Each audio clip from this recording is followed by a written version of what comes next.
नमस्ते जी। मैं धर्मेंद्र कटारिया, जिला बिजनौर, उत्तर प्रदेश से। आज आत्म साक्षात्कार के संघ का समाधान नंबर 24 में आज हम सबसे पुराने शुरुआती दौर से लेकर अब तक के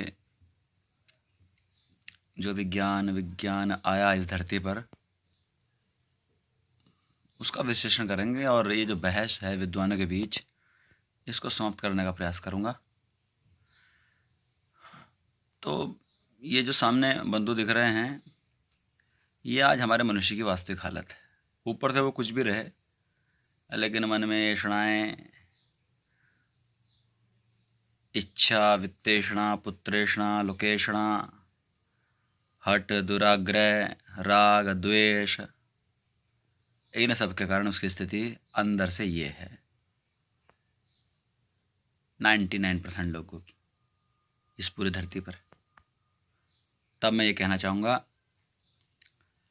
कि हे पृथ्वी के मनुष्यों, इस अर्थ पर रहने वाले ह्यूमंस, मैं आज आपको बताना चाहता हूँ कि जितना विज्ञान आज तक हम बुकों में लिख रहे हैं, उससे पहले ये श्रुतियों में था। जो श्रुतियों में था वो वास्तविक था, क्योंकि वो परीक्षण के आधार पर ही तय हो सकता था, लिखने मात्र से नहीं चलता था। जो क्योंकि जो प्रयोग में था वही बोला जाता था, बोल कर सुन लिया, फिर प्रयोग करके देख लिया, उसको श्रुति कहा। श्रुति ही वास्तव में वेद मंत्र थे, और वेद मंत्र वो फॉर्मूले हैं, वो सूत्र हैं जो इस धरती के मनुष्य को दिए गए हैं कि आप अपने बंधन से मुक्त हो। तो वो ये मंत्र हैं ऋग्वेद, यजुर्वेद, सामवेद, अथर्ववेद। इनके अंदर यानी कि विश्व का जो सर्वोच्च ज्ञान है वो इन चारों वेदों में है। ज्ञान मतलब वो सूत्र, वो मंत्र जिससे सारे भेद इस धरती के, इस पृथ्वी के हल हो सकते हैं। ये वो मंत्र हैं। अग्नि मिले पुरोहितम यज्ञस्य देव मृत्युजम होतारम रत्नधातम। ये सब वो मंत्र हैं जो यौगिक संस्कृत के 64 अक्षरों के द्वारा लिखे गए हैं। चूँकि भाषा के अक्षर ही 64 हैं, अतः वह हर एक समस्या का भेदन कर सकती है जो प्राकृतिक रूप से पैदा हुई है। तो अतः अनर्थक बहसों में ना पड़ के हमारे जो विद्वान हैं, जो वेदों पर बहस करते हैं कि आपने ये गलत लिख दिया, ये सही कर दिया, कभी महर्षि दयानंद के ऊपर आक्षेप लगा दिया। अरे सबसे उत्तम जो मार्ग है वह दोषारोपण से ना निकलेगा, क्योंकि दोषारोपण से तो दोष आएगा। उसके लिए हमें जिस पद्धति का अपनाना है वो पद्धति है आत्म साक्षात्कार। मंत्रों का हमें आत्म साक्षात्कार करना है। प्रक्रिया छोटी भी है, उत्तम भी है, और विशुद्ध रूप से सच्ची भी है। अब मंत्रों के साक्षात्कार का क्या मतलब है कि प्राकृतिक जो घटनाएं हैं जो उन मंत्रों के अंदर लिखी हुई हैं, वे आप अपनी आंखों से देख सकें, उसका चिंतन मनन कर सकें, वो प्राकृतिक सिद्धांत आपको समझ में आ सकें। यही तो दर्शन करना है उसका, उसी को साक्षात्कार बोला। तब अगर आप वो वेद का ज्ञान, परमात्मा का ज्ञान, वो जो सच है उसको जान लेंगे, आत्मा की, प्रकृति की उस अमृत को जान लेंगे, तो निश्चित रूप से ये जो शरीर के कारण आप परेशान हैं कि ये शरीर बच्चा था, जवान हो गया, मर गया, और ये जो भवसागर कह रहे हैं ना, ये दुनिया भवसागर है। भवसागर मतलब पहली स्टेज है ये, और हम इसमें ट्रैप हो गए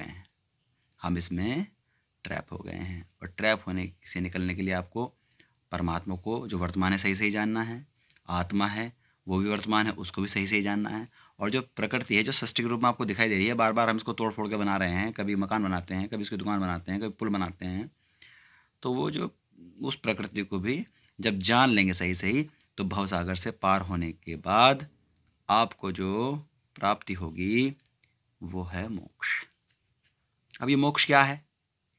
लोग कहते हैं जी मोक्ष मिल गया तो बस काम बन जाएगा। अरे मोक्ष बन गया तो कुछ विशेष ना होगा, बस आपकी चेतना का एक स्तर हो जाएगा, आप एक योग्यता को पालेंगे, और वो योग्यता ये होगी कि जो आपका सॉफ्टवेयर है वो इतना इम्प्रूव हो जाएगा, वो चेतना इतनी इम्प्रूव हो जाएगी कि वो इस भवसागर में, इस धरती से मुक्त होकर अगली अगली प्रतियोगिता में चली जाएगी। उसी को पूर्ण प्रतियोगिता बाजार कह सकते हो।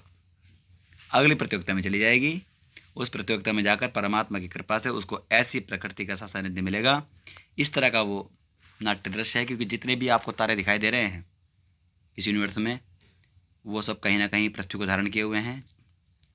ऐसी स्थिति दिखती है कि तारे हैं, गैलेक्सीज़ हैं, और इन गैलेक्सीज़ में, इन तारों के साथ में ये पृथ्वियाँ मौजूद हैं। इन पर 40-50 इनके भूखंड, कहीं जल कहीं थल, ये सब कम ज़्यादा होगा, लेकिन जीवन इन पर है। तो हमारी धरती पर स्थिति कैसी हो गई है? हमारी धरती पर स्थिति ऐसी है कि हम प्रिजन में हैं। इसी को भवसागर कहा।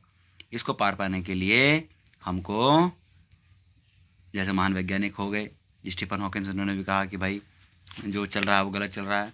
ठीक है, सब कुछ नहीं जान पाते क्योंकि आत्म साक्षात्कार को हुआ नहीं था। केवल जो जानते थे उसी के आधार पर थोड़ी सी प्रोग्रेस करके उन्होंने कुछ कहा कि ये भी संभव है और वो भी संभव है। असल में पूर्ण ज्ञान उनको नहीं था, क्योंकि आत्म साक्षात्कार उनको नहीं था।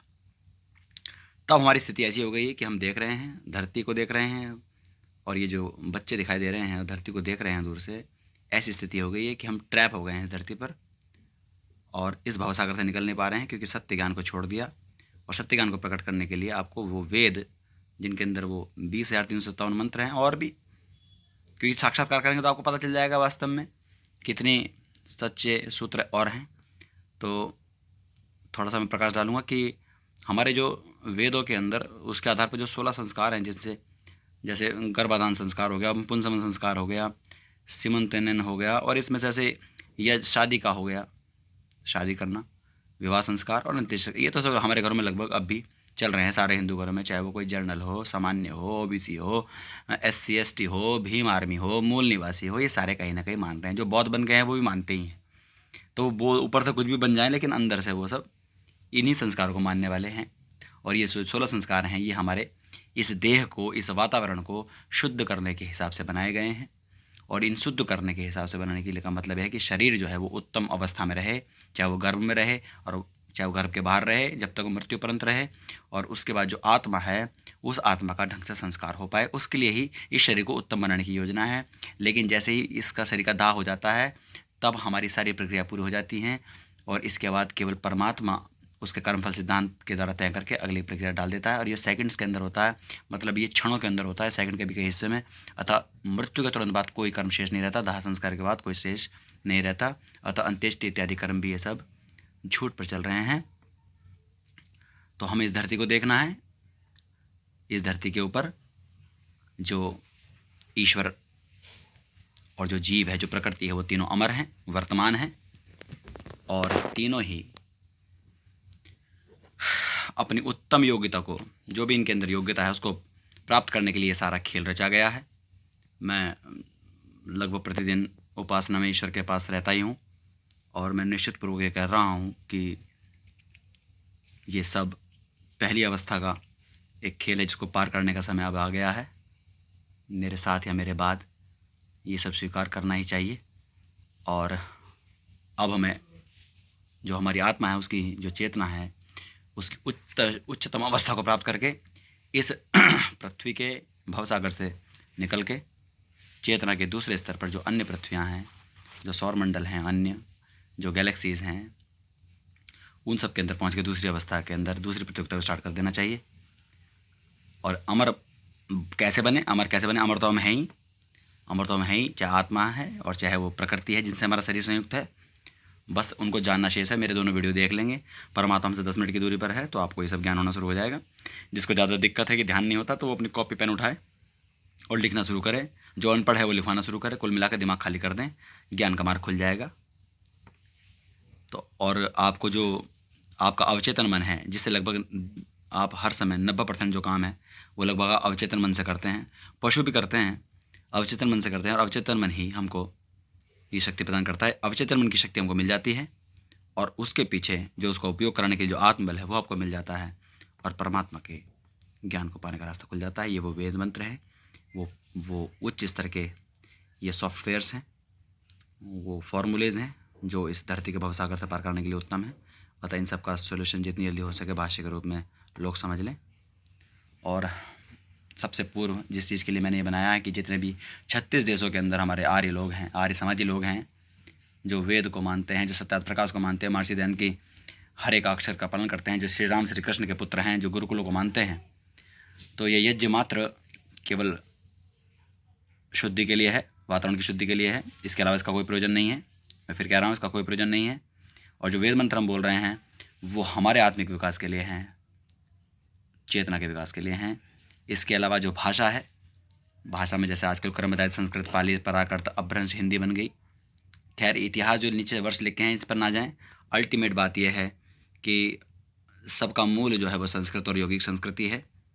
और इस भाषा को जानने के लिए भी आत्मा अंतःकरण के अंदर जो हमें अक्षर ज्ञान होता है उसके आधार पर इसको पूर्णतः सीखने के लिए, इसके व्याकरण भाषा को सीखने के लिए हमको इसका अभ्यास करना पड़ता है। ऐसे ही जैसे बाइक का अभ्यास करना पड़ता है, और बाइक का अभ्यास करने के लिए आपको कोई किताब की जरूरत नहीं होती है, बस आप उसको चलाना सीखते हैं, कभी धीरे कभी धीरे, कभी थोड़ा धीरे थोड़ा धीरे। इस तरह से ही आप समझें कि आत्म साक्षात्कार की जो प्रक्रिया है, आत्म साक्षात्कार की जो प्रक्रिया है वो भी बाइक चलाने के समान है। धीरे धीरे इसका अभ्यास करना पड़ता है, धीरे धीरे इसका अभ्यास करना पड़ता है, और आपको ये होने लगता है। इसके बाद आप क्या पाएंगे, ये सब मेरे आर्य समाजी बंधु सब सीख लें, आर्य बंधु जो क्रांतिकारी बंधु वो भी सीख लें कि जो श्रुति हैं वेद की, ऋग्वेद, यजुर्वेद, सामवेद, अथर्ववेद के रूप में आई, फिर कर्मकांड के रूप में ये आई, और इसमें बहुत सारे जो इनकी शाखाएं निकली, ये शाखाएं उन वेद मंत्रों के आत्म साक्षात्कार के बाद इन वेद मंत्रों के, यानी कि इन प्राकृतिक घटनाओं के, इन प्राकृतिक सूत्रों के साक्षात्कार होंगे आपको इन श्रुतियों के। अतः चिंता करने की कोई आवश्यकता नहीं है। तो इन श्रुतियों को आप चिंतन मनन कर पाएंगे, और ये कब कर पाएंगे, जब आप वर्तमान होंगे, वर्तमान परमात्मा, वर्तमान आत्मा और वर्तमान प्रकृति, तीनों का चिंतन जिस प्रकार एक बच्चा रहकर ऊर्जा को प्राप्त करता है, इसी प्रकार आप भी कर पाएंगे। और साक्षात्कार होने के बाद ये सारे भ्रम आपके हट जाएंगे, जो हमारे आज बहस का मुद्दा हुआ है विद्वानों में कि आत्मा का आकार ऐसा है, आत्मा निराकार है और परमात्मा निराकार है। अरे परमात्मा तो सब जगह है, तो निराकार वो अपना भी हो गया। और जब आत्मा है तो आत्मा अगर एक शरीर के अंदर भी घूम रही है तो वो किसी प्रकार की, वो तो आकार वाली होगी। अब आप उसको कुछ भी कहते रहो कि उसकी भुजाएं कहाँ है और वो कहाँ है। अतः इस सब के लिए आप जो है मेरा यूट्यूब चैनल देखते रहें, ह्यूमन सेल इंटेलिजेंस, मानव कोशिका की बुद्धिमानी, और जिससे हमारा शरीर बना है, जिससे सारे जीवन चल रहे हैं इस पृथ्वी पर, जो आत्मा का संग्राहक है, जो आत्मा को अपने अंदर पराश्रय देता है, उसको कैसे जाने, क्या तरीका है, कितना आसान रास्ता मैंने सुझाने का प्रयास किया है। तो वो मेरे यूट्यूब चैनल को आप देखते रहेंगे, उनको देखें ध्यान से, शंका समाधान है वो भी देखें, अपना चिंतन मनन करते रहें, कॉपी पे लिख के। सबसे आसान प्रक्रिया है, अपने दिमाग को खाली करें, 10,000 को खोलें, अब चेतन मन की शक्ति आपको प्राप्त होगी, आपकी सभी समस्याएं दूर होंगी, परमात्मा आपका सहायक होगा। जिस प्रकार मैं उपासना में परमात्मा के समीप बैठा रहता हूँ और हम दोनों मिलकर देखते हैं कि सामने क्या चल रहा है, सामने क्या समस्या, उसका समाधान कैसे खोजा जा सकता है, कौन व्यक्ति इसके लिए सहायक हो सकता है, उसी प्रकार आप भी देखना शुरू करें अपने क्षेत्रों में। यह शक्ति आपको प्राप्त होगी। निश्चित रूप से आपकी आत्मा सूक्ष्म होगी। आत्मा तो सूक्ष्म ही मतलब बुद्धि सूक्ष्म होगी, और बुद्धि चूँकि सूक्ष्म हो जाएगी तो आप बुद्धिमान हो जाओगे अपने क्षेत्र में, और आप समझ जाओगे कि यह मार्ग बिल्कुल सत्य है। इति ओम शम।